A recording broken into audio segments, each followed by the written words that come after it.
প্রিয় দর্শক, সুখবর।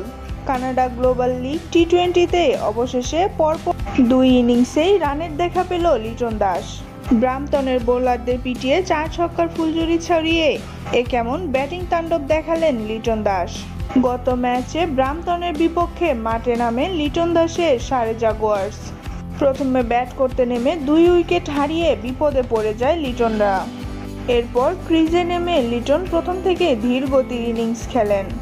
সময় যত গড়িয়েছে লিটন দাসের ব্যাটিং তাণ্ডব ততই বেড়েছে।